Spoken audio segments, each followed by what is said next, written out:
jumped on this Chinese Martin Luther King Jr. And Gilbert Young, I didn't know if you were aware that that story was going to run or not. No one from the Post called me. I was not aware of it, quite honestly, until my wife said, "Did you see the story in the style section of the Washington Post?" And I said, "No." And then I looked at it, and there's this huge story, man, with photographs of the sculptor from China, and so I thought I better get you on to see what you thought about the story. Well, Joe, I was out of town when they called here and they interviewed my wife. Right. She filled in for me. But the story that they ran was full of lies and deception about Lake and that view that he has come up with. One of the things that a couple of stories that he had that he studied Dr. King when he was in school. And in the 60s, that's impossible. Matter of fact, they would not allow that to happen during a period of time when he was alive. Matter of fact, the LA Times contradicted that very fact. Did they not in the story that they did? What he's doing, and I'm afraid that the foundation itself has been schooling Lay to say certain things that sound good, but they're not true. All right, let me back up for a moment. Gilbert Young, for those of you who maybe are just tuning in for the first time and not been following this story, Gilbert Young is an artist extraordinaire. You're probably familiar with one of his most famous pieces that was done over 30 years ago. He Ain't Heavy, right? Right. And this is the portrait of the art of a black man reaching over a wall and extending his hand to lift another one up.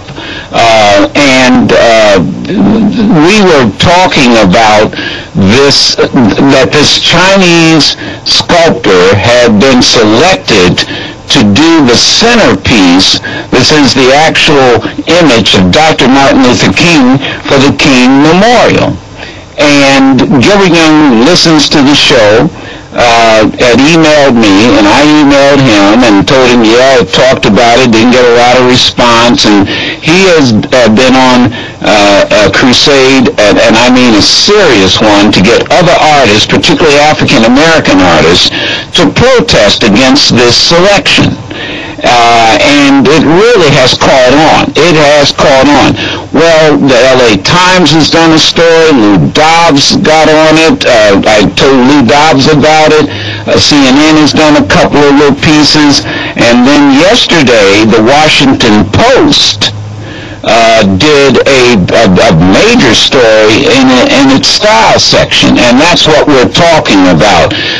Because, quite candidly, Gilbert, let's explain to people before we go any further with this, why you are opposed to this Chinese sculptor being selected to do this centerpiece for the King Memorial. Well, again, the selection had no forethought in the process.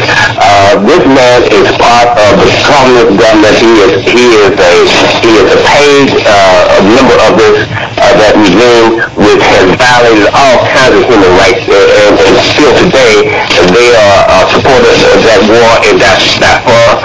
And here we have this man who's coming here who has given the right to do this stuff, which has association with his people. So it is outside our community. He knows nothing about our community, and only what he is told, and we have competent artists here in the United States that could have done this memorial ourselves. Now, we'll go back to the point you made. In the article, he talks about he studied King in school. We know that for a fact, the communist government would not allow students to learn about Martin Luther King. We know that for a fact because as the communist government, even even in its own writing, stated they considered Martin Luther King Jr. a reactionary lapdog. Lapdog. That's what they call it. That's what Mao called Martin Luther King Jr., a reactionary lapdog. So then how did you find out about Dr. King? And remember, if we follow the trail, we'll go back and you first helped me bust this story. Larry said he didn't know anything about Dr. King and was surprised that he was selected. Now all of a sudden he's a full scholar about Dr. King. Now that's another contradiction in this Washington Post piece. Right. Right, so it goes on, and the one thing that I'm getting calls from all over the world and all kinds of people. Now, the one call that I got was from Mr. Button out of Virginia, who had done, his whole family has been in monument building and sculpture for over 116 years, and he's giving me inside information as to the condition of these people over there. They're actually using slave labor to carve this thing out. You know, the artist finished the stone off, but to get the stone, you have to go to a quarry and they cut the stone out. All right, now wait a minute. I'm gonna slow you down every now and then. So here we have the artist who's put this thing together, but what you're telling this audience and the country and the world is that they're actually using quote-unquote slave labor to do the sculpture of Dr. King. Yes, these people are assigned to a workforce that they have no choice in. Now we can clean it up, and they call it forced labor, or whatever the terminology that you want. Yeah, right. Maybe slave labor might not be the term they use, but the reality is it's the same. Damn near slave wages. Right. All right. And so these people they have no health benefits. They have to get this stone, the dust will kill you, and these people are expendable as far as they're concerned. Now it's interesting that this is the same condition that we as blacks in America was, and that this whole movement, the civil rights movement, was about the same condition, and yet we'd allow these people to use the same conditions to create a man who fought a sculpture of a man who fought for change. 1-866-801-TALK, 13 after that. Let's take a quick break.